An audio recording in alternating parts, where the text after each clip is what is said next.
u l-daw kolla li tiseguna minn fuq il-YouTube. Għabdu l-Bibja mana, għabdu l-Bibja fidejkom iż-żaħwa u kullħat jgħid waraja minn qalbek. Bissi għadis, grazzi tal-li ħabbejtni bimħabba glorjuża u sopranaturali. Kellimni l-lejla bil-kelma qaddisa tiegħek, aħdem fija bil-qawwa tas-saltna tiegħek u għamel minni dak li trid int. Grazzi li dan huwa staġun ġdid għalija li naser il-fuq minn glorja għal glorja permezz tal-kelma qaddisa tiegħek u l-Ispirtu Santu. Nirċievi l-lejla mul qaddis revelazzjoni ġdida għal glorja tiegħek f'isem Ġesu Kristu. Amen. Halleluja. Morru fil-ktieb ta' Mark kapitlu 4. Mark kapitlu 4. Ħankompli nitkellem fuq eħlisna mid-deni. Eħlisna mid-deni. Kemm minnkom rajtu l-programm ta' ħabbejtek il-bira? Ħaw xaħat minnkom rajt ħabbejtek il-bira? Naf li għaw ħafna Malta tjaraw d-deni moti uħor bħalissa. Imma il-messagġi, għamiltu kol messagġi fuq ħabbejtek fuq rigward il-realtà ta' demonju, kif jidħol il-demonju, kif teqles mid-demonju. Però nħeġġiġkom minn maraħħom xi ma kienx hawnhekk segwu il-messaġġi tal-passat li qegħdin fuq il-YouTube. Għal dawk li intom qegħdin hawnhekk għall-ewwel darba jew forsi ma smajtux il-messaġġi l-oħra, nixtieq nagħmel ġasti naqa' basic. Number 1, id-demonju jeżisti vera. Eżis aħwa, id-demonju jeżisti vera. Alla u d-demonju jeżistu eżatt l-istess. Jiġifieri, daqs kemm jeżisti Alla, jeżisti d-demonju. Sa ċertu punt, f'parantesi, Alla ma jeżistix, Alla hu. Kemm minnkom fimtu għadi? Dak kollu li ġi kreat jeżisti, Alla mhux ikkreat, Alla minn dejjem. Amen, imma biex tifmuni, bħal ma jeżisti vera dawl, jeżisti bl-aktar mod indaqs id-lam. Amen, bħal ma għaw il-ġid, għaw id-deni. Bħal ma għaw il-tajjeb, għaw il-ħazin. Amen, id-demonju jeżisti vera. Number 2, jekk inti ma smajtx il-messaġġi ta' qabel u inti forsi wieħed jew waħda minn dawk bħal ma ġieli smajt, well-meaning, nsara, kristjani, kattolċi, ta' kull denominazzjoni, fejn jgħidu, jiena m'għandix mhux qed inħabber rasi fuq ix-xitan, jiena orrajt mal-mulej. Isimgħuni, mhux qed ngħidilkom li intom għandkom tħabblu raskom fuq ix-xitan, imma għandkom tkunu informati sew biex ma tagħtux wisa lix-xitan. Sewwa li kieku bħalma jgħidu xi wħud b'mod żbaljat għax jgħidu jiena m'għandix għalfejn ħabber rasi, jiena ma nkellmux u ma jkellimnix. Mela ħanejlek kważi ngħidlek ħanibdew naduraw lilek għax inti aħjar minn Kristu. Għattifhom, għax anka l-Kristu tanta x-xitan, anka l-Kristu prova jfixkel x-xitan u jekk inti m'intix aqwa minn Kristu, anzi jekk m'intix aqwa minn Alla nnifsu l-Missier, mhux għax Alla l-Missier li bejn Ġesu Kristu ma differenti, imma Ġesu sakemm kien fin id-dinja kien limitat f'ċertu affarijiet għax bħal ġisem tal-bniedem. Imma anka fil-ġenna id-demonju ħada kontra Alla. Anka Alla kważi prova jwaqqgħu minn fuq it-tron. Li ovvjament impossibbli, ġifieri. Ġifieri hemmhekk fejn nara l-istupidaġni galor tad-demonju. Għax inti ma tistax kreatura temporanja li għandek tempo, żmien, tieħodha ma dak li etern sewwa u ħadd ma poġġa hemmhekk għax hu kien qabel ma kien hemm il-ħin u żmien. Before history was, there was God. Amen. Ġifieri, that was not very smart of the devil li jieħodha kontra Alla. Imma peress li jaf li ma jistax joħodha kontra Alla u ma jistax jirnexxielu, joħodha kontra dawk li Alla jħobb kontra tiegħek. U jipprova ifixklek u jipprova jwaqqak f'sitwazzjoni sakemm jekk jista' jkun għalih jirbħek. U hawn ħafna li rebaħhom u anke hawn ħafna li kienu ta' Ġesu imxew ma' Ġesu u xi darba rebaħhom. Xi ħaġa li intom għandkom bżonn tifhmu sew bħala Kristjani, bħala nies li intom qed timxu mal-mulej, please tinsewwix di, ma jfissirx li għax inti sirt ta' Kristu issa sirt pupazz tal-Alla. X'jiġifieri? Jiġifieri kull jum inti ir-rieda għadha libera. Jiġifieri ir-rieda tiegħek Alla ma ħassarelekx, għadek fil-libertà x'int trid il-Kristu tgħidlu baj. Tafu xi wħud li għamlu għadi? Kienu jiġi l-fellowship, ikantaw halleluja, jaqbżu, jollu jdejhom, jgħinu, jimministraw. U llum qed jaqdu mad-demonju. Mhux fil-fellowship River of Love, David, dinja kollha daw jeżistu l-affarijiet. Tifhmu? Jiġifieri, when you become a Christian, God never takes away your free will. Issa l-grazzja tiegħu tipprova il-grazzja tiegħu tinfluenzalek il-will tiegħek, sewwa, imma fl-aħħar mill-aħħar inti tgħid liva. Amen? Halleluja. Grazzi mulej. Ftakru li f'din ir-relazzjoni li għandna ma' Kristu hija bejtnej. Bejnu u bejne. U jagħmel il-parti tiegħu u inti tagħmel il-parti tiegħek. Ftakar li din ir-relazzjoni hija bħal relazzjoni ta' żwieġ. Amen? Halleluja. Number 3. Fl-iskrittura jitkellmu 3 livelli ta' demonazzjoni. Kif ħansemmu għadek bl-Ingliż? Bl-Ingliż demonization, jon kella oppressjoni, jon kella 3 livelli differenti ta' kif id-demonju jidħol fik. Jekk inti ta' Kristu Ġesu, ma jista' qatt id-demonju jippossedik. Jiġifieri ma jistax jieħu over tiegħek kompletament. Sewwa, mela jiena u inti aħna nafu li dan il-ġisem huwa dar, tempju, binja. Din il-binja xi darba ħad iġġarraf. Imma inti ta' ġewwa qed tikber minn glorja għal glorja fi Kristu. U inti il-bniedem ta' ġewwa ħadd tmur fil-ġenna ma' Alla, ma' Kristu, ma' l-anġi mal-qaddisin, sewwa u ħadd irċievi ġisem glorjuż. Il-Bibja tgħidlek li dan il-ġisem fl-ewwel Korintin kapitlu 15 ma jistax jiret is-saltna tal-Alla. Amen. Imma int li mwieled minn ġdid l-Ispirtu tal-Alla issa jammar fik, issa dak l-Ispirtu huwa okkupat u possedut bl-Ispirtu Santo. Infatti kontu tafu li intom posseduti kollha kemm inkom.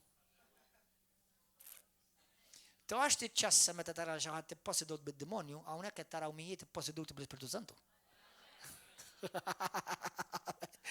Amen. Il-verità. Amen. Halleluja. Mela meta inti tal-mulej, l-Ispirtu tiegħek issa huwa l-abitazzjoni tal-Ispirtu Santu. Però mbagħad għandek realm ieħor, għandek ir-ruħ u għandek il-ġisem. Sewwa, meta nkun fil-ġenna, int mhux ħadejli għaw ġisem, hemmhekk ħadejli għaw ruħi.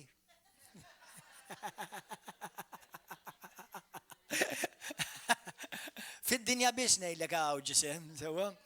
U skont minn inti għax jekk tkun mara miż-żewġa ma tkun mhux ħanejdilek. Sewwa, u laqqas jekk tkun single ma nistax ngħidlek għax miż-żewġin. Sewwa, imma aħna ngħixu f'ġisem. Aħna ngħixu f'ġisem. U għalhekk peress li dan il-ġisem għadu fil-proċess, hemm drabi fejn il-Kristjan jista' jiġi oppressat, jon kella okkupat bi spirtu fil-ġisem. Morru waraw il-messaġġi ta' qabel. ċertu mart jiġi mid-demonji li meta jimrat il-ġisem. Mhux kull mart huwa neċessarjament preżenza diabolika, imma l-mart kollu l-ebda wieħed minnhom ma jiġi minn Alla. Amen? Jiġifieri there's a bit of a fine line u għalhekk l-ewwel Tessalonkin morru waqra wassa stess malaj. Għax b'din l-iskrittura li ħanibdew hija bl-iskrittura li ħanispiċċaw illum fil-messaġġ. L-ewwel Tessalonkin kapitlu 5 ħalli tifhmu u taraw ċar x'inhi r-rieda tiegħek tal-laqgħa għalik.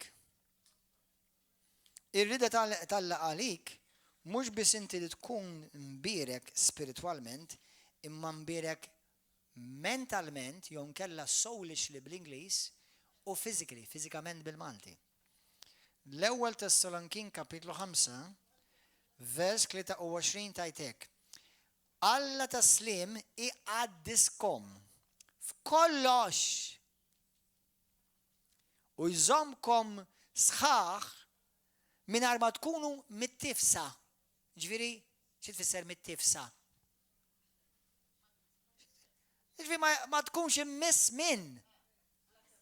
Li inti tkun untouchable. Untouched. Unharmed bl-Ingliż. Sewwa? Li inti ma tkunu bla mit-tifsa fl-ispirtu, fir-ruħ u fil-ġisem.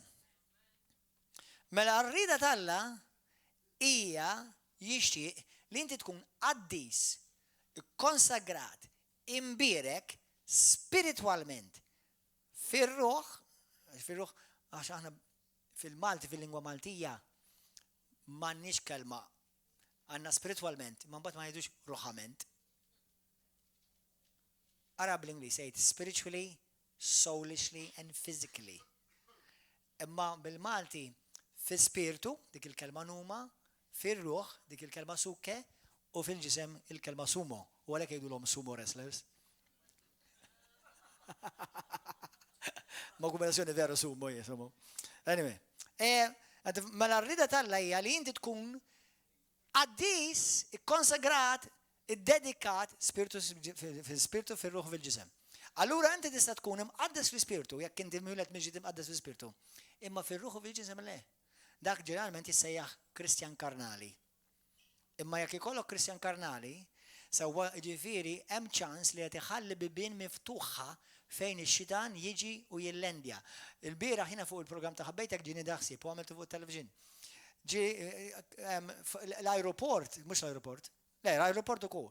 L-isptar ta' Malta hemm landing pad fejn jinżel il-helikopter. Ġirajtuha dik il-landing pad fejn jidħol ix-xitan dak li jipprova jagħmel fil-ħajja tiegħek isib landing path fejn jinżel u jokkupa. Issa x-xitan iġib miegħu mart, oppressjoni, dwejja, depressjoni, mart mentali, mart fiżiku, mart tar-ruħ. Dak li jġib miegħu għax huwa mniġġes, huwa spiritu mniġġes, huwa spiritu minn bħalma jgħid il-Malti minn dak li għandu jtik. Sewwa biża', turment. Dak huwa r-riżultat tad-demonju li jkun qed joppressalek ħajtek. Amen. Imma r-rida tal-mulej huwa li inti tkun set apart dik tfisser il-kelma qaddis. Imwarrab dik tfisser il-kelma qaddis. Għal-mulej mhux biss ispirtu, ma fir-ruħ u fil-ġisem. Amen. Halleluja. Morru fi ktib ta' Mark issa, kapitlu 4. Mark 4. Thank you, Lord. Lo Spiritu Santu għallimni, iftaħ li għajnija. Halleluja.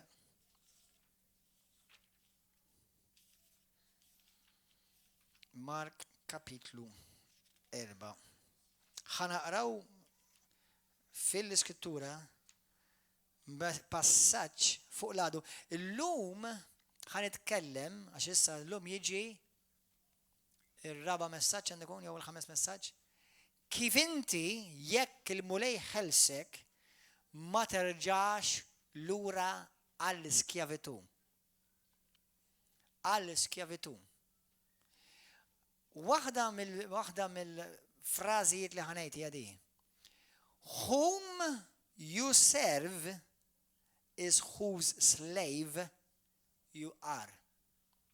Lil min taqdi tiegħu int l-iskjaf. F'Romani kapitlu 1, Pawlu jgħid jiena l-iskjaf ta' Kristu. Il-kelma doulos. Skjaf jiġifieri mhux bi-sforz minn rajja. Jiġifieri dik tfisser il-kelma doulos, jiena skjaf talla għax għażilt jien li nkun skjaf talla. Sa Pawlu jitkellem fejn jekk ma tkun skjaf talla, in skjaf ta' dnub u ż-żerrija ta' dnub ġejja mid-demonju. U fejn hemm iż-żerrija ta' dnub tokkupa u tiġġermina hemm jabita is-sit ta' dik iż-żerrija. Bħalma l-ewwel Ġwanni kapitlu 2 tgħidlek li aħna ġejna miżruha ġo fina iż-żerrija tal-Alla. U allura jokkupa Alla fina għax iż-żerrija tal-Alla mimlija b'Alla. Iż-żerrija tad-demonju mimlija bid-demonju. Inti fiż-żerrija xem? Mhux is-siġra. Fiż-żerrija tal-Alla xem? Alla. Il-kelma tal-Alla hija żerrija. Amen. Għalhekk inti ma tistax tkun Kristjan vittorjuż u ma taqrax il-Bibja. Ma tistax tkun Kristjan vittorjuż u ma tikolx il-Bibja kuljum. Taqra l-Bibja kuljum. Dik hija id-dieta spiritwali tiegħek. U mingħajr dik id-dieta timrat. Għażiż aħwa. Mark 4 minn vers 35. Halleluja.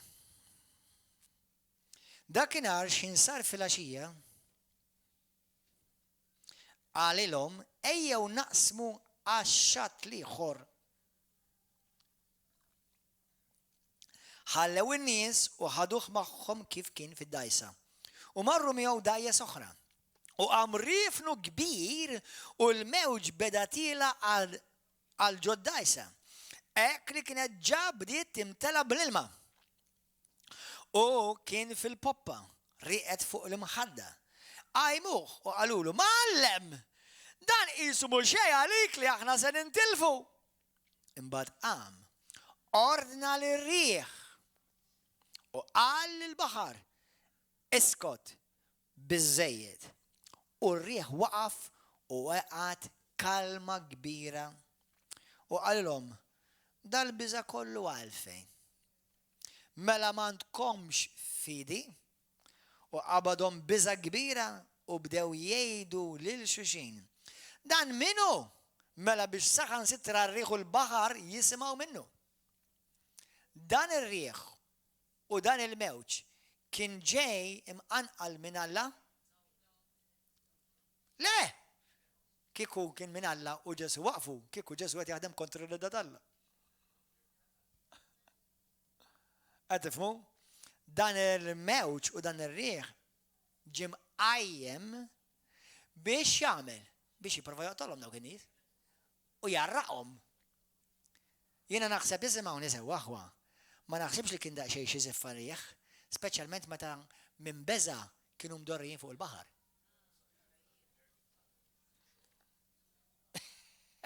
Biex inti tkun omrok imdarri fuq il-baħar u jiġi tip ta' riħ li jwerwrek. Da mhux ir-riħ tas-soltu, tas-sajf, jew għax ħajnqaleb istaġun, dan huwa riħ diaboliku. Kontu tafu intom li l-elementi tad-dinja huma kontrollati mill-ispirti? Mhux kull maltempata hija għax ġejja mill-global warming li ma teżistix xorta waħda. Sewwa. ċertu maltempati, ċertu maltemp huwa mqanqal minn demonji. Speċjalment meta hemm nies fin-nofs li d-demonju jrid jaqred. Qed tifhmu aħwa? Ismawha. Kif nafu dan? Apparti li nafu li Ġesu qam u awtorità fuq u waqfu, waslu x-xatt l-ieħor. Kulħadd jgħidilna ħa nasal? Ix-xatt l-ieħor. X'jaqla kontra tiegħi l-għadu? Jiena ħa nasal ix-xatt l-ieħor. Għax Ġesu fid-dajsa tiegħi. That's why I go to fellowship. I mean fellows in the ship.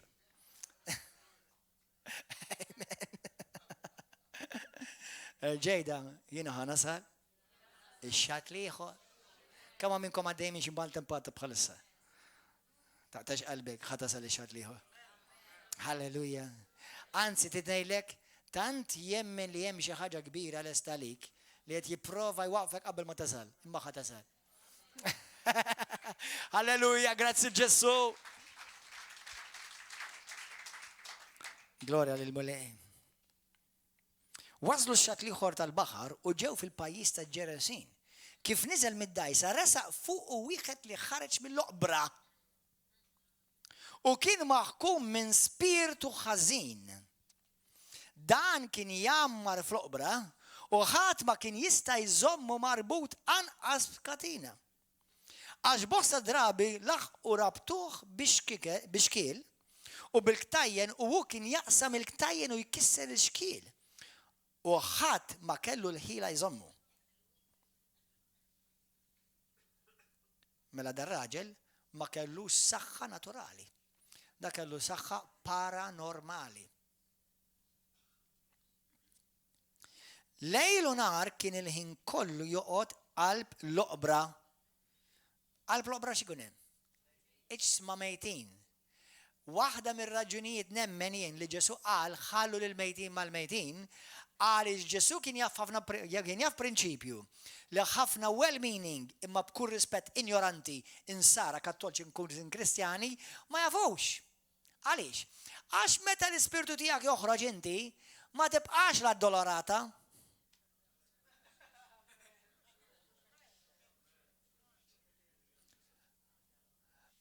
L-ispirtu temporanjament tiegħek jiġi vessila vojta. Imma ma jibqax vojta. U iktar jekk ma tkunx Kristjan. Għaliex? Għax number one jekk inti ma kontx Kristjan, dak l-ispirtu inti mitluf. Mela dak il-ġisem laqas huwa mpierek. Jista' tefawlu l-ilma kollha tal-barmil. Qed tifhmu? Allura jiġi bejta dad-demonju sakemm jitmermer. U inti tmur tagħmillu l-fjuri u d-demonju jgħidlek thank you, how nice of you.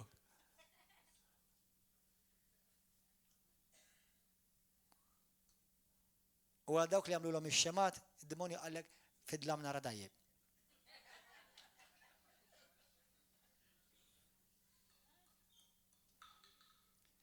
Kemm jagħmlu ħmerijiet in-nies? Imma għaliex? Għax mhumiex malma l-verità tal-kelma tal-Alla. Allura jagħmlu ċċuċċati fejn jgħilmu lejk. Jekk titmur tagħtih il-fjuri lil xi ħadd teżis mietlek, tihomlu ħaj qalbi tiegħi.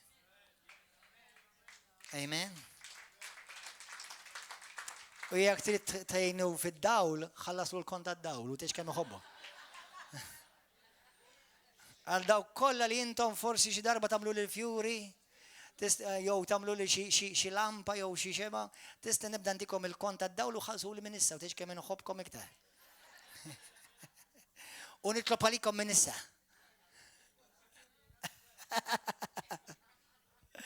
Amen. Halleluja. Ħankomplu.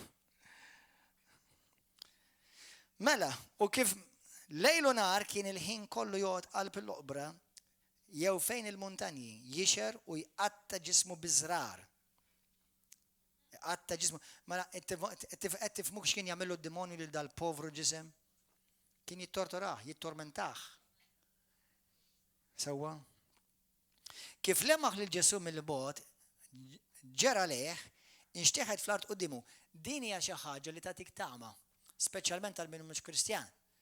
Għaliex qawwi kemm hu qawwi id-demonju, xorta hemm ir-rieda tal-bniedem li d-demonju ma jistax iwaqqaf jili.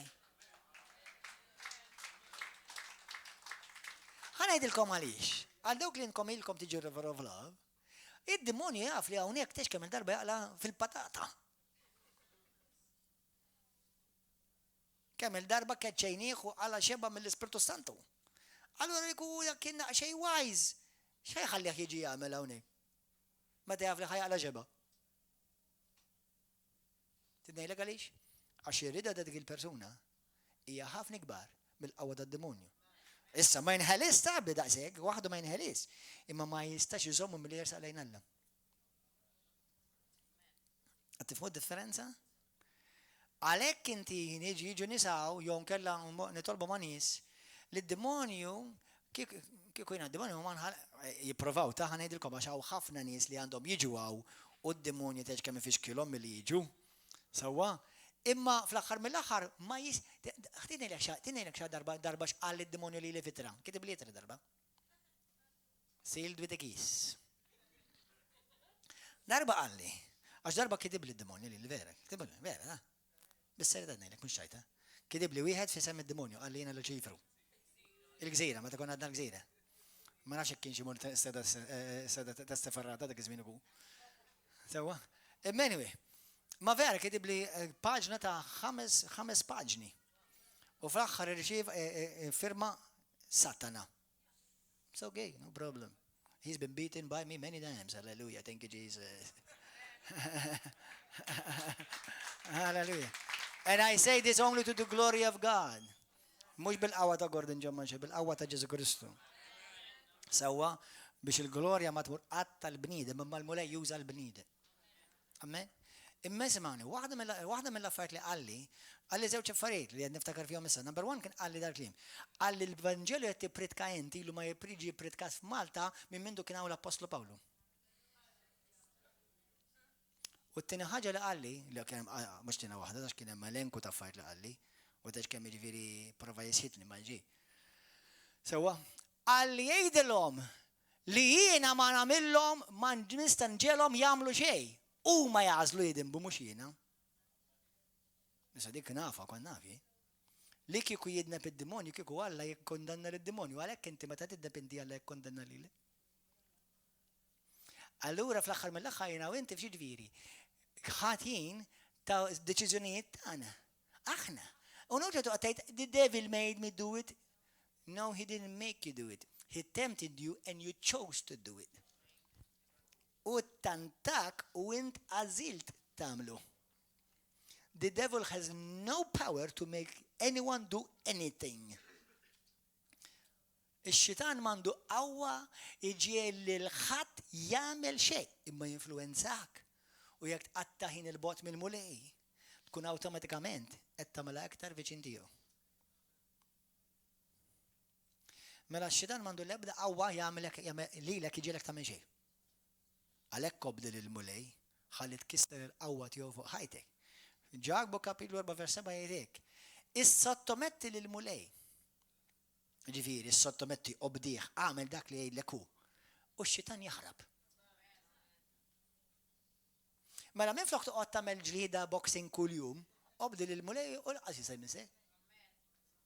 Xorta jipprova jittantak, imma sakemm inti qiegħed fid-triq ta' Kristu ma jistax jirnexxielu fuqek. U kull darba li naqlajd blekaj, għax jiena dħalt tal-ġlieda li jiena kont naf li ma kellix għalfejn nidħol. Qed tifhmu? Għax lill-ġisem qedlu iva. Jekk hix rabja, jekk hix ejra, jekk hix żina, jekk hix gideb, jekk hux da. Dak int ħati tiegħu u jien, għax jien qedlu iva dak. Ix-xitan poġġieli fuq plat, għamilli li sabiħa, imma jiena żilt fl-aħħar mill-aħħar biex nagħmilha. Ma qabadniex minn xahar għalli għamilha bil-fors. Ara kemm huwa Alla qawwi, laqqas Alla ma jsemmelek hekk. Do you understand how powerful is your free will?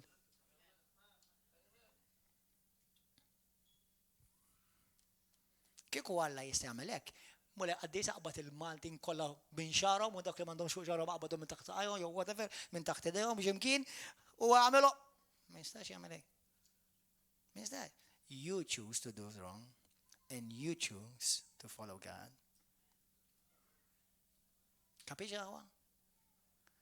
Għalhekk unuk li ma nistax inwaħħlu fid-demonju. Ersaq lej il-mulej. Obdi lill-mulej.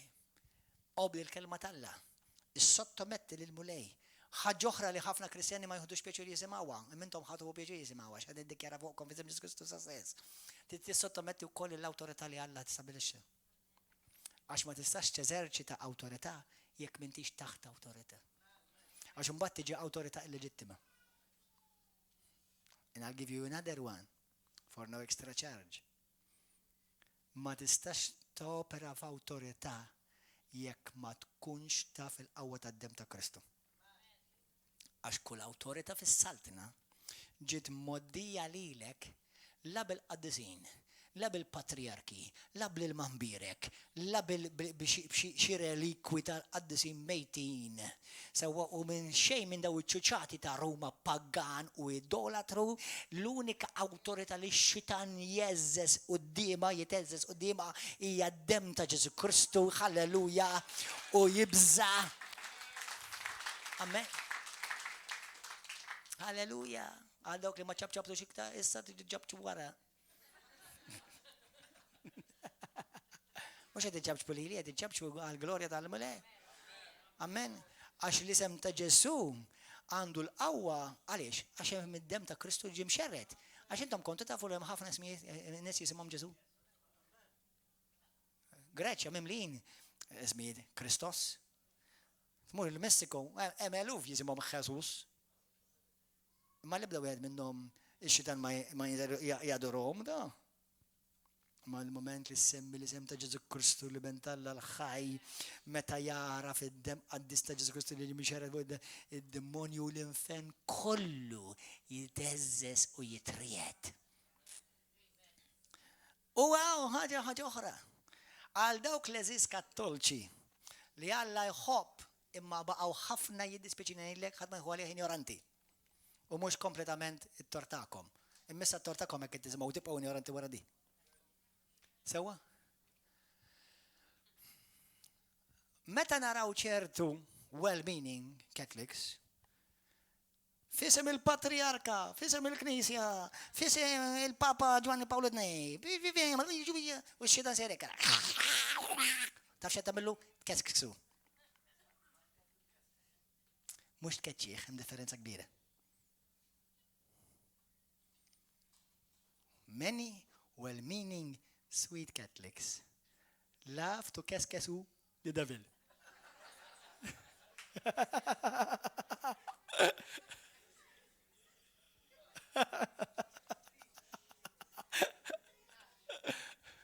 Ġesu ma għalomx morru għodu jesksuħ, għalom ketxuħ il-barra. Amen. Hallelujah. Are you okay, guys? Hallelujah. Amen. Għalek għallom fismi ketxu xjate. Fisem Ġesu Kristu. Amen. Hallelujah. Gloria li l-mulej għaddis. Mela ħankomplu. Kif lema Ġesu mill-bod ġara lejħ inxteqed fl-art u dimu u għajjad bleħen qawwi u għallu aħna xanna x'naqsmu Ġesu bin Alla l-oli. Aħlifli fuq Alla li ma taħqarnix.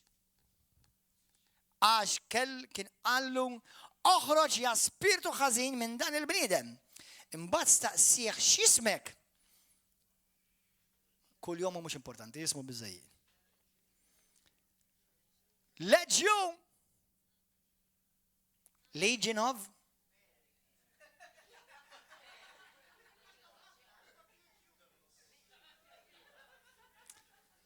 Mulej, aħfrilhom.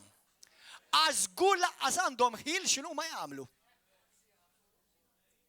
Of all the names in the world, dak tażil.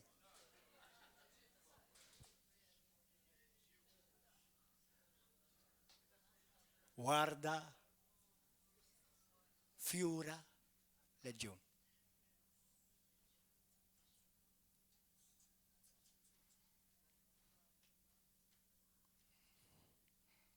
Nice.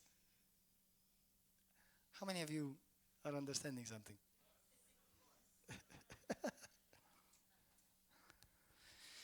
Aj ma Ġesu ħanin. X'ismek qallu Ġesu? Leġjun jisimni. Wiġbu għaxaħna ħafna. U beda jitolbu bil-ħerqa biex ma jkeċċjomx barra mill-pajjiż, mela kien hemm merħla kbira ta' ZS tira mal-ġemb tal-olja. U l-ispirti talbu ħafna u qalulu, ibadna lejn il-ZS ħan idħlu fihom. Għal dawk li intom isimgħuni. Għaliex ZS, ix-xitan rid jidħol fuq ZS? Fil-kuntest ludi, kulħadd jgħid f'kuntest ludi, ġieli għaddilkom raskom fin raskom, daw x'kienu qed jagħmlu irabbu l-ħdies. what the heck were they doing raising pigs? When according to the law of Moses for the Jews, you were forbidden to eat them. x'kienu tnejlek għaliex? Għax qudiem Alla taħt il-liġi biss, mhux taħt il-grazzja. Qudiem Alla taħt il-liġi in ma stajx tikol ħanżej. Sewwa, u llum tikolx bħal ħanżir. Sewwa, ma stajx tikol ħanżir għax kien forbidden, kien ma stajx tikol inti il-ħanżir. Kien hemm affarijiet oħra messaġġi kont tal-fenek, is-seashells, jiena qatt ma nikol seashells, hemm taġġa fihom niekol.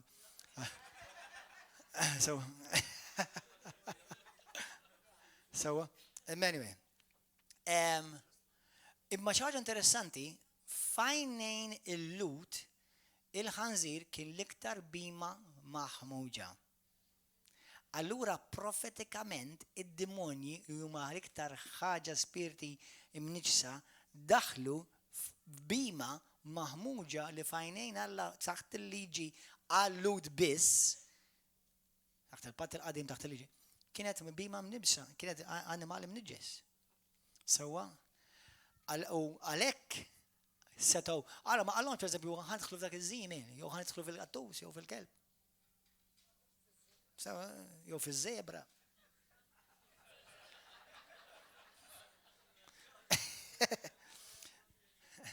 Għalhekk nitolbu fuq l-ikel, għalhekk l-ewwel Timotju 4 tgħidlek jitolbu fuq l-ikel. Bis-seta mhix ċajta bis-seta ngħidilkom. Jitolbu fuq l-ikel, ikkonsagraw l-ikel, birku l-ikel. Anka ċertu talb, anka ikel bħal ħalal. Hell, al, H-E-L-L, /al. Hellal. Ma battu iħu. Tomorrow taqbdu. Għaxem ħalal, H-A-L-A-L. Mbagħad hemm ħalal, ħelal, H-E-L-L.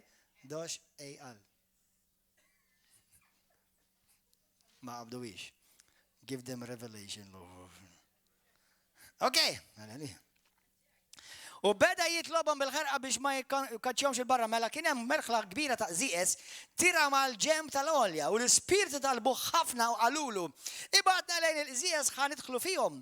U ħallihom imorru l-ispirti ħżiena ħarġu u daħlu fil-żiqes u l-merħla u kienet ta' madwar 2000 ras inxteħtet għal ġol baħar mill-loli għal xaqliba ta' xaqliba u werqet fil-baħar. ċertu ħnieżer ħanejdilkom għandhom moħħ aħjar minn ċertu bnedmin.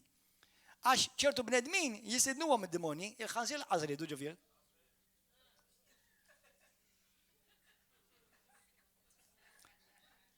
Jien naħseb aħjar minn flok jagħtuhom qalb ta' ħanżir jagħtuhom ras ta' xi ħanżir u xi ħadd. Ma jgħidux li l-qalb tal-ħanżir taqbel ma' qalb tal-bniedem mhux hekk jgħidu. Sewwa, alleluja.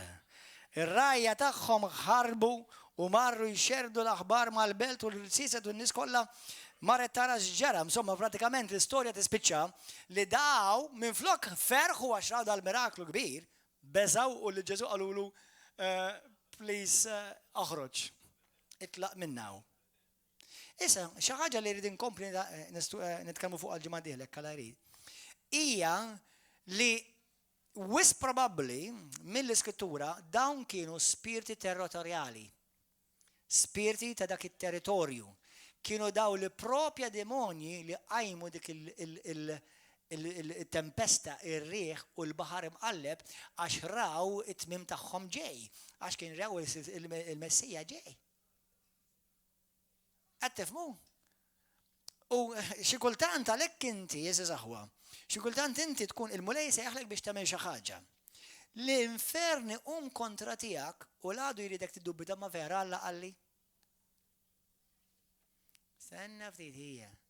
Jekk inti qed timxi mal-mulej, jekk inti qed tobdi lil Kristu u Alla qallek biex tagħmel xi ħaġa għall-mulej u nqala l-infern kontra tiegħek, mhux tiddubita tgħid Alla vera qalli. Bħal meta inti għandek Alla jrid ifejqek. U għaddej minn battalja, imma inti taf li Alla jrid ifejqek. Mhux ovvja, jekk inti hija xi ħaġa talla, il-xidan ħajġi dilek. U ħajprova jtelfek u ħalli taqta' qalbek ħalli ma tażalx. Amen. Inti kompli ġilet, kompli d-dikjera l-kelma qaddisa tal-Alla, kompli r-rexxu d-dem ta' Ġesu Kristu, ibat in-nar tal-Ispirtu Santu kontra kull opra tal-għadu, halleluja, u kompli jimxi mal-mulej. Għax ix-xatt inti ħatasal, glorja lil-mulej. Amen. Glorja l-Ġesu. Amen. ħanajdilkom fil-ktib tal-Lut, kapitlu 6 malajr, morru Lut 6. Jekk inti sew dawk kollha li qed tarawni u tisimgħu ġej, u dawk li qed issegwu mill-YouTube, isimgħuni sew. Jekk doqt lil Ġesu Kristu, ara ma terġa' qatt lura. Jekk doqt lil Ġesu Kristu, ara ma terġa' qatt lura. Isimgħuni, il-Kristjan jiżbalja wkoll, imma l-Kristjan ġenwin ma jgħix fl-iżbal.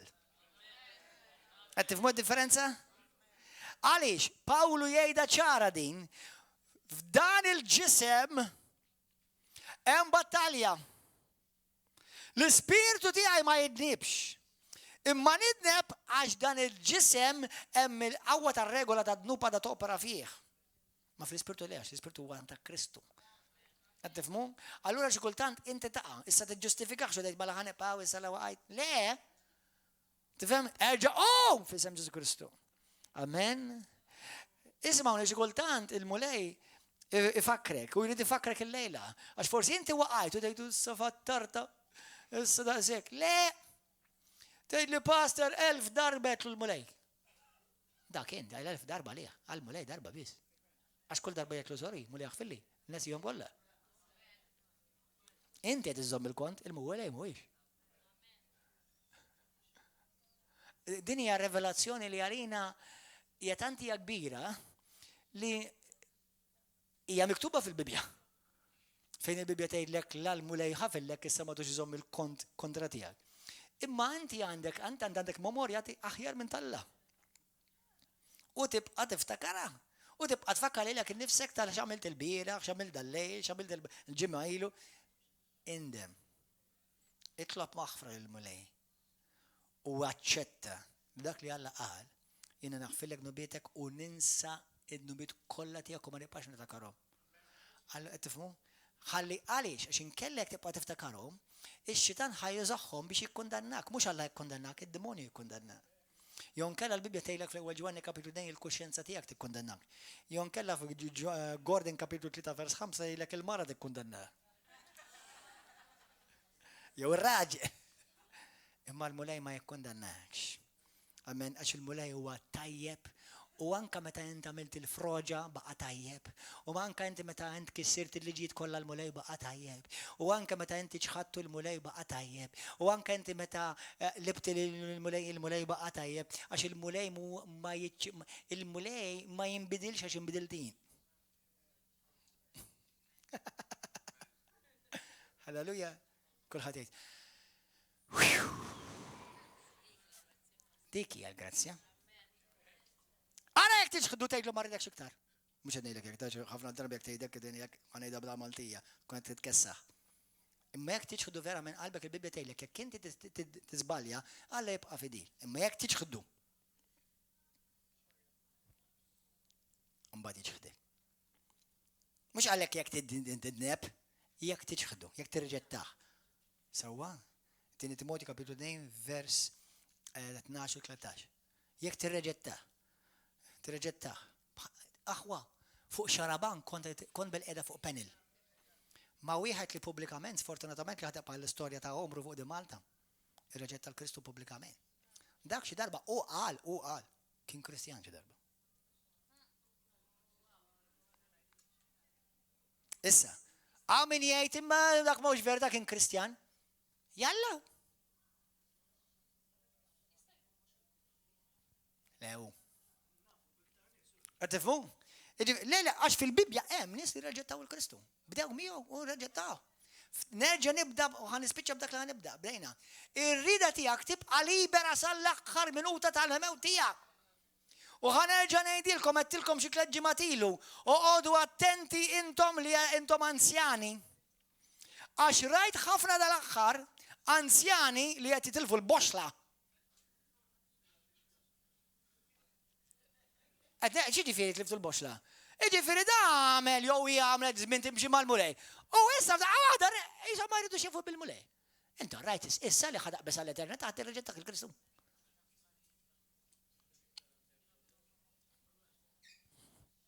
Aħjar ma tkun għattafu u sibu fl-axħar, mill-li tkun għamilt umrok timxi miegħu fl-axħar tiċħdu.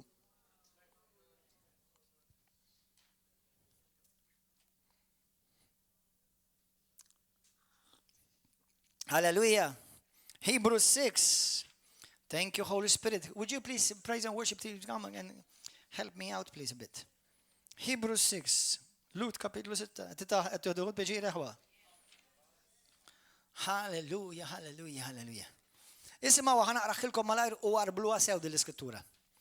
Mela ħallina mill-ewwel elementi tat-talim ta' Kristu, vers 1. U nimxu l-qudiem lej dak li huwa aktar perfett, matur. Ma għannix għalfejn nerġaw nibdew mill-bidu bl-imdima għall-mejjel il-mejta. Tana u bil-fidi falla. Bit-talim dwar ħasilu t-ejjit tal-idejn u dwar il-qawmin mill-li witu l-ġudizzju da dejjem. Ħanimxu l-qoddim. Kif issa se nagħmlu jekk Alla jrid. Vers 4. Għax ma jistax ikun moħħkom għaw. Aqraw sew. Ma jistax ikun li traġġa lura għall-indima lil dawk li wara li darba sfaw imdawla saru kristjani, wara li da u don ta' sema tal-Ispiritu Santu kienu mimlija bl-Ispiritu Santu, bil-mamudija l-Ispiritu Santu, wara li da u tjubija tal-kelma talla, dawk li u kol raw tjubija tal-kelma talla, min ġi River of Love, miskin, min ma bax. Għaxa unek ma ġiġ biex jaxlisa, għaw ġi unħalis. Għawnek raw it-twelid minn ġdid, esperienzaw il-mamudija tal-Ispiritu Santu, raw it-tjubija tal-kelma tal-laħam. Għani semawa. U il-qawwa ta' żmien li għad jrid jiġi. U raw il-qawwa ta' saltna nis jinħelsu nisi fi u għom jaraw torox jisimaw. Raw għam da. U esperienzawhom, xieħut minnom esperienzawhom anka huma personali. Umbat reġaw u waqaw għal dawn, nisimawa, bl-istess imġiba daħħom, jerġaw jisalbu l-liben talla. U jwaqaw għat maqdir l-art tixrob ix-xita li sikwit ta' fuqa jekk tagħti uċuħ tajba lil dawk li għal-jom tinħadem. I kolla l-barka talla, ma jekk tagħti xewk u li għal xejn ma tkun tiswa, imma tkun waslet biex tiġbed fuq as-saħta u tispiċċa biex jaħar huwa. Istisimgħu dan il-passaġġ ħaġa interessanti. Da mhux qed jgħidlek għal Alla huwa impossibilità. Inti tkun qed tagħmilha impossibbli għalik. Ma qallekx li għal Alla impossibbli. Le għal Alla qatt xejn impossibbli. Qed jgħidlek għal dak il-bniedem hu tkun qed jagħmel għalih innifsu impossibbli jerġa' lura.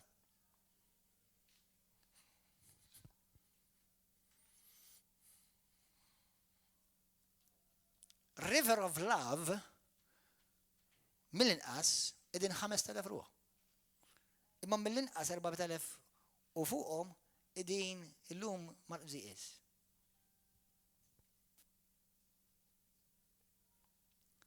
Xorta nitlob għalihom ħanorikom il-babbi s-sedejli. Xorta nitolbu għalihom. Tini Pietru kapitlu 2 marwe. Halleluja. It-tini Pietru 2. Min vers 18. Ħanibda vers 17. Huma ejjum bla ilma u sħab minn rifnu, dlamit l-aktar koroħ hemm lesti għalihom. Għax dawn bil-klim gburi u firaħ tagħhom u bil-ġibdiet ħżina tal-ġisem iqarqu b'dawk li bil-klibhom iqarqu b'dawk li bil-kemm għandhom kemm ġew meħlusin minn dawk li jgħixu fl-isbal. Iweduhom il-ħelsin waqt li huma stess imjasrin mit-taħsir. Għax bniedem u l-sir ta' min jirbħu. Smajta dik? Bniedem il-sir ta' min jirbħu. How many of you want to be set free from every demonic influence in your life? Come on, minkom tixtiqu tkunu meħlusa. I'm going to give you an equation and you will be completely set free. But there's one important thing. You have to hate what you want to be set free from. Trid tobot minn xiex trid verament tkun meħlus. The problem many of us Christians are not completely free. Il-problema li ħafna minna mhux verament għadna kompletament maħlusa minn nuqqas ta' maħfra, ejra, korla, gossip, ġlied, zina, sigaret li għadu bitċa ħaxixa kontrolla li ħajtek, tidnejlek għaliex għadek m'intix meħlus. Għax tħobbu. We love sin. You cannot be set free from what you and I still love. Ma nistax nħeles verament minn dak li naf qalbi fil-vera sens tal-kelma għadni rridu. Tista' tiġi hawnhekk mid-darba nitlob għalik. Imma jekk f'qalbek għad dak is-sigaret għad inridu. Dik id-droga mhix vera tarrid inħeles għad irrida. Dik il-mara li mhix tiegħi dik għad ma nixtiex imur l-infern imma b'xorta rrida.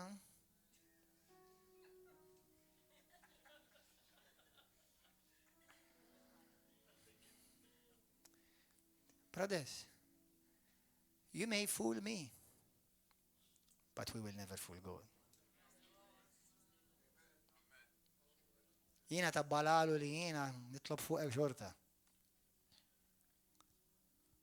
Imma jekk tgħid, imma ma ġara ġej li żess bqajt. Iċċekkja qalbek mhux il-pastor.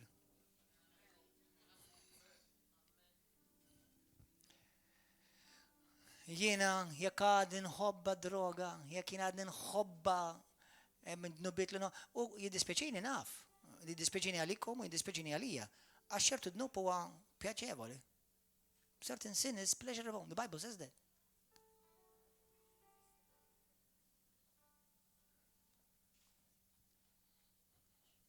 Jekk għadek maħkum bil-pornografija tidejlek għaliex maħkum? Għax għandek tħobba l-pornografija. Taf għaliex għadek tmur mal-prostituti jew ma dak ir-raġel li mhux żewġek jew mhux martek. Għax għadek waħda mara tiġi l-fellowship jew ma nafx hekk għadix tiġi ilni mara ma ftit. Għalt li pastor nixtieq ninħeles jitlob għalija. Imma għadni nħobbu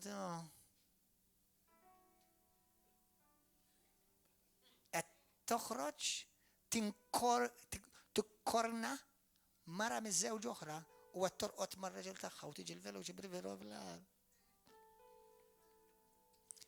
Passer misek keċċija l barra, kikun keċċihom kollha. Inkluż bija. Ġifieri.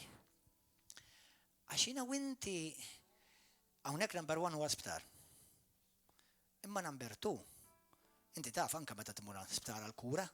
Itik ċertu, ismaw, jekk inti titfiq malar, tittamel dal-exercise, titma tikox dan l-ikel, tituħsib. Jekk inti ma tamel ġej minn dak, twaħħal fit-tabib.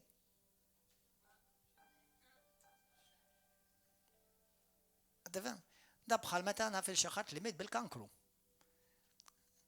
Jina ħajmut bil-kankru, jaf.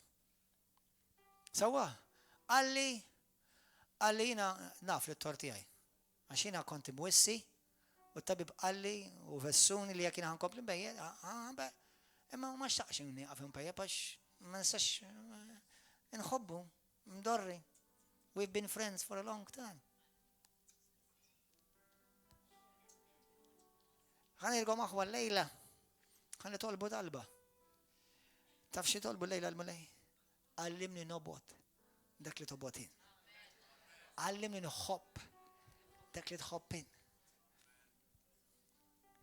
Unfortunately, sin is pleasurable. Ma pastor, nixtieq ta' nimġi mal-mulej ma nħobba. Kif jisa kun tgħidlix ma nara jixtapa u għja tgħidlix, please, tgħidlix.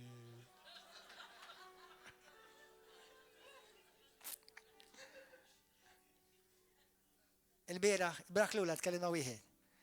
Għamel snin jiġi fellowship. Il-ħin li qattajna miegħu il-mulej ħinna lih. Naħseb aħjar għamilt ma' mija mill-li għamiltu miegħu. ما ريش يجيك تعرف لو جبتها قلت له تمر يمكن يهور قال لي لا ما تمر يمكن قلت له كلمتنا قال لي اشكك قلت له سوى دامن قالت له أرى ما تجيش الفيلو جبتها قالت له شو تعمل قال لي شنو قالت له ايش حتجي تعمل قالت له متى جيت مش شرط اللي ردين تعمل ايش حتجي تعمل وتجي شيء أو شاد منكم متى ما رش يجيك ترى أرى ما تبش تجي ده تجي شيء ده تجي شيء ما تمر الجنة أرى ما تبش مر أرى تجي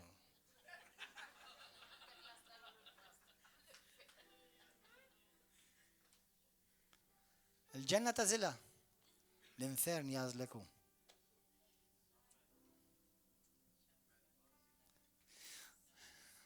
allora من قلبك اطلب مولاي علمني النبض ده الذنوب كيف باستر لك دخو بيشير كيف نسنا بعضه باللي تخبك تالي المولاي تدني كيف جيلنت اي مخا باستر الدل ما ردش اكثر مرات هي ما نخبش اللي الدين نخب تفك من خب باستر ما يساش كل المولاي ما ردش ما اسكب من نخبو ويكون متزوج هيك بشي يربط اطفال مثلا من ديك المرة ما يلدي يخب كيف يلدي الجدار بخبيتها خرست فيناه وانت لك من خبك سوا وكيف لسه ما تخبيش تنهي لك علاش اش لسه للدي تخبكتها كيف نبغى ضدنا بالكريستو نخبكتها كيف تخبكتها مولاي باسته التهيمية أقرأ الكلمة كل يوم فخروا المولاي ما مزون في جنب لك الباستر يقعد يبعت لك اس ام اس باش تجي الفيلوشيب تجي الفيلوشيب وما تجيش الباستر شرطة عينيه فوق كريستو انت قد تلف مشو وما تمشي مع المولاي تقاودي انت تقول هنا نقاودي يوم باتي سكونش نعملين مش تعملين allora ħafna kristjani ma jistgħux jinħelsu għax id-dnub għadhom jħobbuh u jħobbu d-dnub għax mhux veru jħobbu l-Kristu. Għax Ġesu xi jgħid? Jekk tħobbni lil dak li preżentament tħobb ma tibqax tħobbu. Tiġħdu, tabbandonah, mbagħad tibda timxi warajja. U din hija kelma tal-Ispiritu Santu għal din il-Knisja u għal dawk kollha li jiżmawha. ħafna kristjani ma jafux kif jinħelsu mid-droga, jinħelsu mis-sess, mill-żina, mill-gideb, mill-lejra. Għattaħin mal-mulej, imma bis-serjetà. Idħol fil-preżenza tiegħu. Ibda ħobbu iktar il-Ġesu. U tara kif l-imħabba tinbidel tiegħek. Dak id-dnub imbagħad tibda tara ħladu tiegħek. Għadik is-silli l-imħabba li għandi bejn jiena u l-mulej. Għadik is-silli l-paċi, għadik is-silli l-pjan tal-la f'ħajti. Ma tistax inħeles minn dak li għadek sal-lum tħobb. Mulej, pastin id li biex nobot il-din il-mara, jekk miex il-mara ta' żwieġ tiegħek iva. Inta li biex nobot il-dan raġel, jekk mhux ir-raġel ta' żwieġ tiegħek iva. Sekk intu marajja dik xa storja daqa differenti. Imma inta li biex nobot il-pornografija, iva. Pastor jiena raġel ta' hi. Sejlin fi.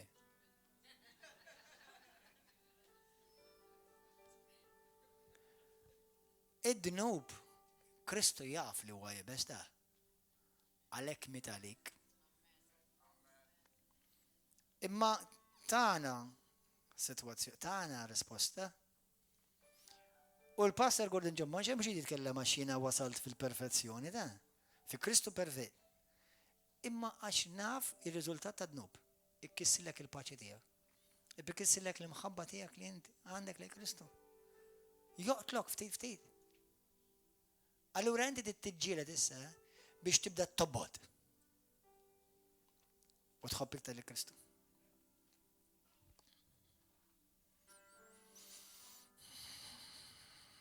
Halleluja. اسمع واحمة vers 20 għax jekk wara li ħelsu mill-ħażen tad-dinja bis-saħħa tal-għarfien ta' Sidna u s-Salvatur tagħna Ġesu Kristu reġgħu tħabbu x'għamlu? Bdew jerġgħu jħobbuh id-dnub.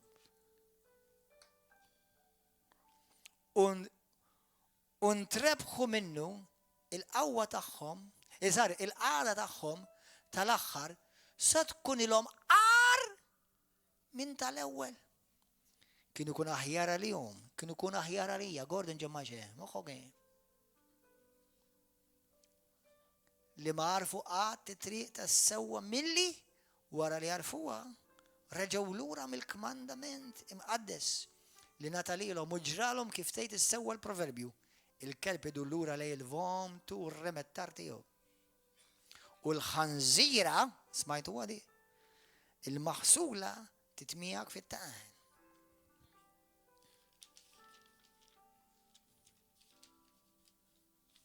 Jesus. 1. Sinjali allarmanti. Ftit sekondi oħra u nitolbu. Sinjali allarmanti. 1. Jekk ma dekx bil-ġuħ għal-mulej bħalma kont fil-qabel. Tidu. Jekk ma dekx bil-ġuħ għal-mulej bħalma xi darba kont. Danger. Jekk tibda taqbes il-fellowship, għaw min jibda l-fellowship jaqta xogħol, ineħħi l-overtime. Wara ftit daħalet id-drawwa, drajt. Issa nibda nieħu x-xogħol overtime, nieħu iktar ħinijiet. Sinjali ieħor ċar. Ix-xitan qed jaħdmek. Le ma nħobbu talbu lejna nitlob.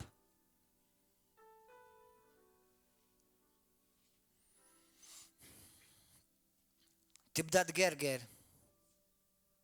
L-ewwel kont qalbek mimlija gratitudni, salvani l-mulej. Grazzi Ġesu salvani.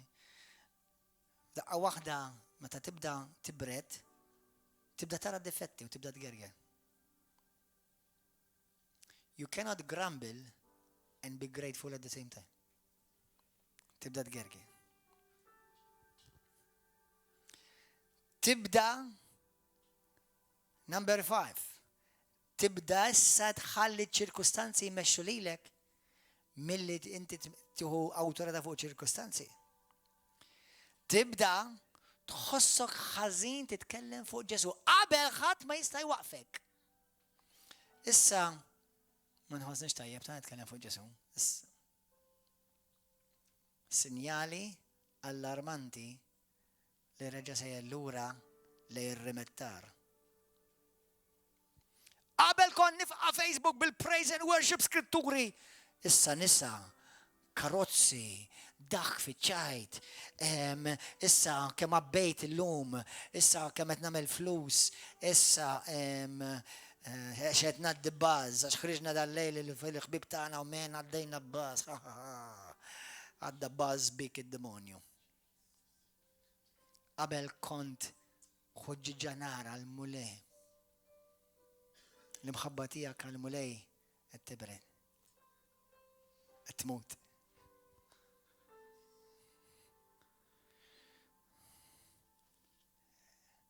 Punt 6. Qed titlef it-tama issa. Qed titlaqlek it-tama f'ħajtek.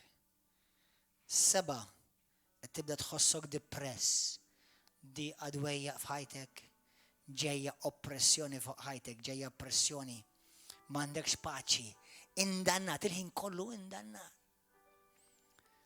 7. U l-isma dak li konna men qabel dak kollu ħmerijiet ta'. Jiġifieri int kont ħmerijiet. Għax inti darba kont tiġġieled għal Kristu, issa tiġġieled kontra Kristu. Għax issa l-punto di vista tiegħek itbidlet.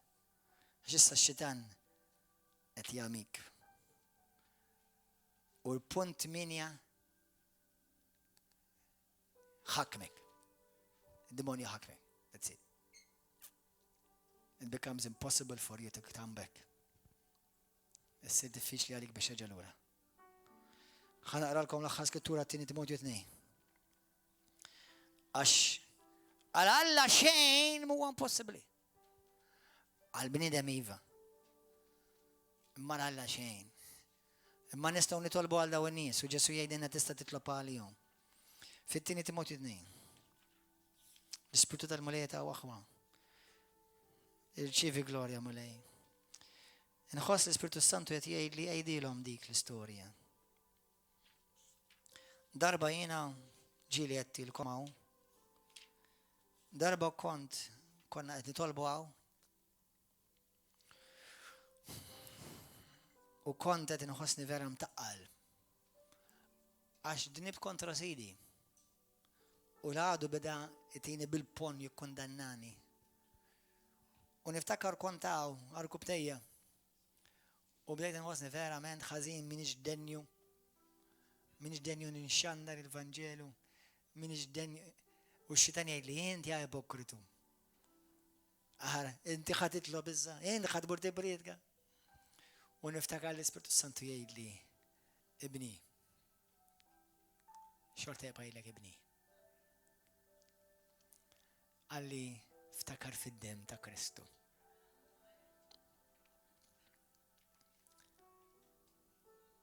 Kif ftakar fid-dem ta' Kristu?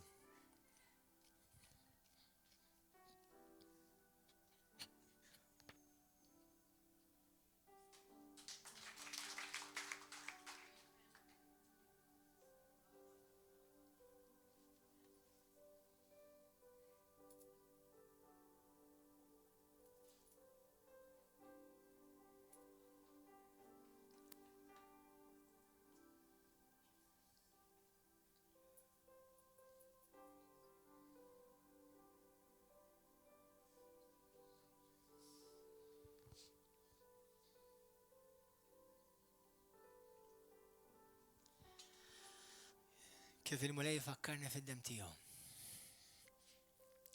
Tiġini qawwa fuqi. Tiġini boldness. U ġieli għedtilkom dil-biċċa tal-istorja. Ikun hemm waħda twerżaq u timmanifesta bid-demonju. U niftakar l-għadu beda jilab ma' moħħi. Int m'għandekx awtorità tkeċċi għalik. Ma kif l-Ispirtu Santu fakkarni għalli magnified the blood of Jesus. Għal Kristu. Naqstik jgħom minn ċej.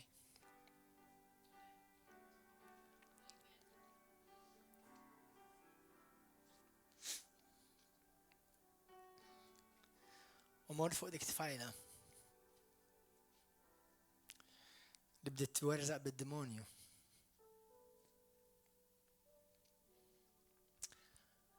U l-Ispirtu kif ibatti la rasa komandajtu biex jitlaq waqt mal-art u 50 sekond inħelsi. Ma ninsija għandek l-istorja. Wara tiġi tgħid li hekk. Pastor, meta tlab fuqi, mhux lilek rajt. Rajt il-Kristu. Jekk inti ndimt, inti għadek forsi tara lilek, imma Alla jara l-Kristu.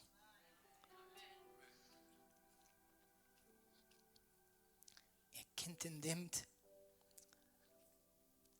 u tiftakar il-qawwa tad-demm ta' Ġesu. Ix-xitan m'għadux jara lilek lanqas. Ix-xitan jara fik il-Kristu. Halleluja.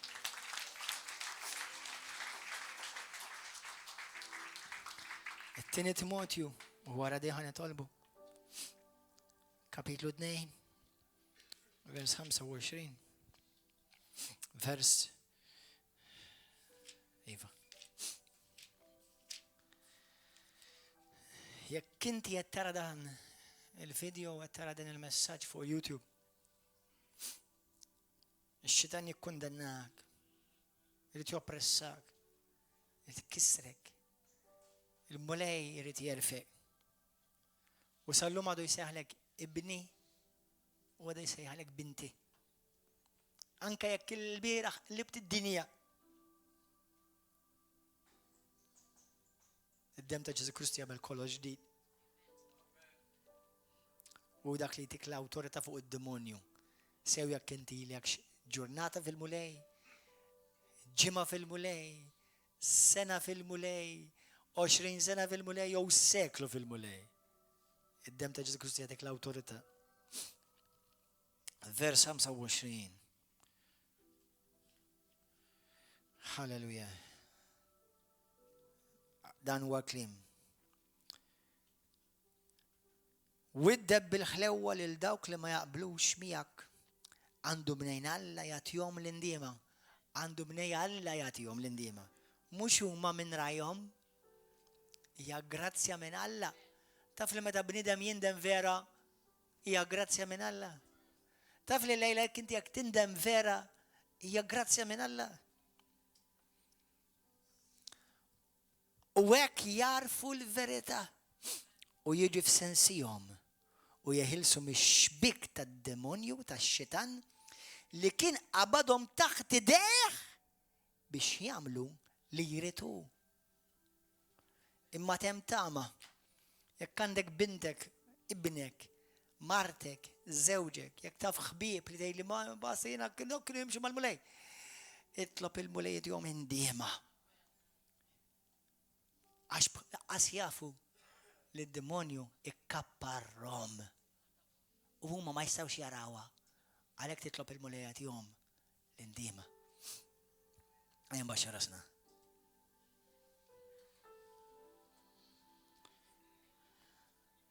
Fejn intom itolbu miegħi, li dissa poġġu bil-qiegħda. Itolbu miegħi dit-talba. Number 1 jekk inti l-lejla il-mulej messek u tgħidli pastor ħina l-lejla nixtieq nagħti ħajti lill-Kristu vera. Tixtieq lejla tkun verament għal Ġesu Kristu. Il-mulej meslek qalbek u qed jagħtik il-grazzja biex tindem verament u ddur lejh b'qalbek kollu biex issalva. Biex kont jew inti kont Kristjan, jew in Kristjan ma tbett mill-mulej.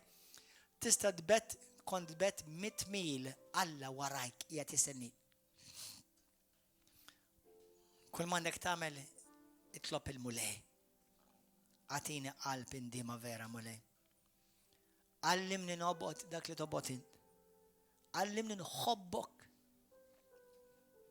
iktar mulej.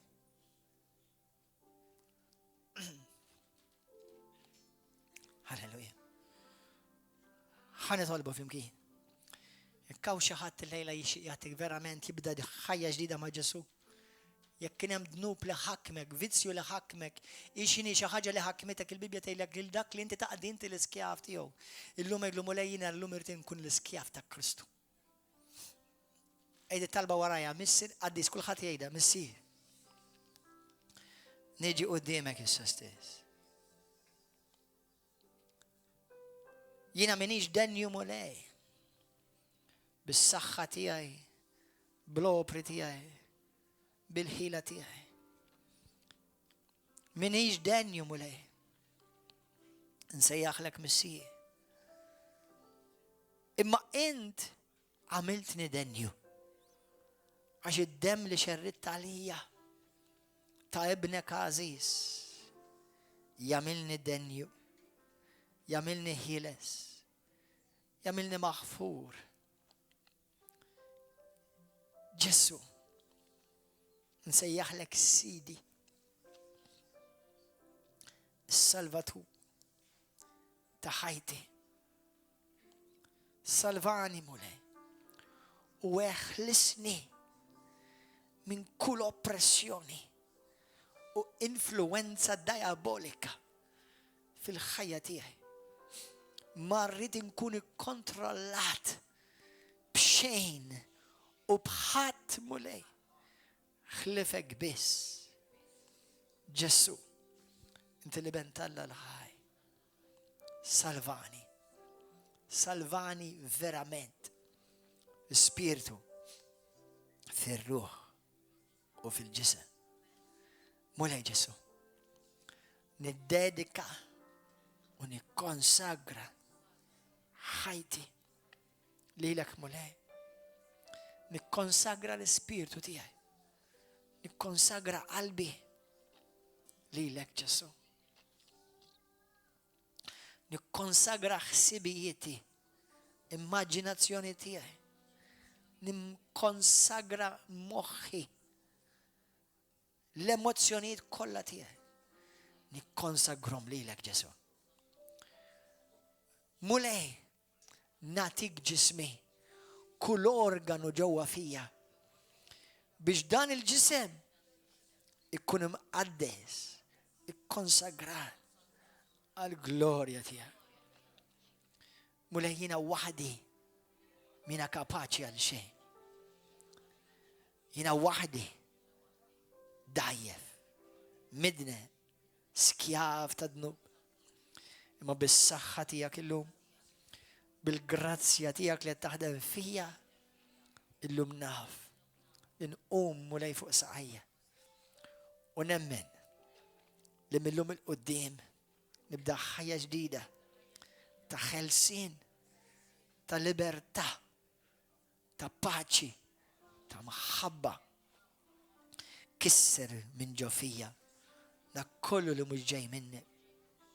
Ġesu, kull spiritu li hemm f'ħajti ħażin, imneġġes, kull spiritu diaboliku li sal-lum kien għadu jinfluenzani u x'inhu mulej zina, perverżjoni, gideb, biża, spiriti ta' mart, infirmità, spiriti ta' addiction u droga, spiriti ta' ġlied u wejra, kull spiritu ħażin mulej, nikmandaħ biex joħroġ minn ġo ħajti, nikmandaħ biex joħroġ minn ġo ġismi, u niddikjara mulej imlini bl-spiritu qaddis tiegħek. Għammidni fin-nar qaddis tiegħek biex permezz ta' ħajti f'spiritu, ruħ u ġisem lilek biss jiena naqdi biex qalbi kollha nista' niddikjara Ġesu li ben tal-ħaj huwa s-Siq u s-Salvatur tiegħi. Ix-xitan m'għandu l-ebda jett fuq ħajti. Jiena ta' Ġesu. Ġesu jammar fija u s-sisin tal-inferm m'għandhomx qawwa kontra tiegħi għax illum bil-qalbi niddikjara akbaru dak li jammar fija minn dak li hemm fid-dinja. Nirringrazzjak tad-dem qaddis tiegħek Ġesu. Nirringrazzjak tal-kelma qaddisa tiegħek mulej. Nirringrazzjak tal-imħabba glorjuża tiegħek lejja mulej. Nirringrazzjak tal-kelma li ħelsitni lejla mulej. Nirringrazzjak li inti ma tikkundannanix imma tistennini b'dejk miftuħa mulej qaddis. U lejla nsejjaħlek Abba, Missier, Papa, grazzi mulej li inti salvajtni. Lilek biss nagħti kull glorja u nuru tifħir. Niddikjara x-xitan huwa tellif. Illum id-demonju huwa taħt saqajja. U nkisser kull seta u kull ħakma u influenza tad-demonju minn fuq ħajti. Illum jiena meħluż bil-qawwa ta' Ġesu Kristu għal glorja tiegħek Missier. Halleluja! Gloria lilek wara qaddis. Hallelujah. YouTube viewers, God bless you. Hallelujah. Narawkom is-service li miss.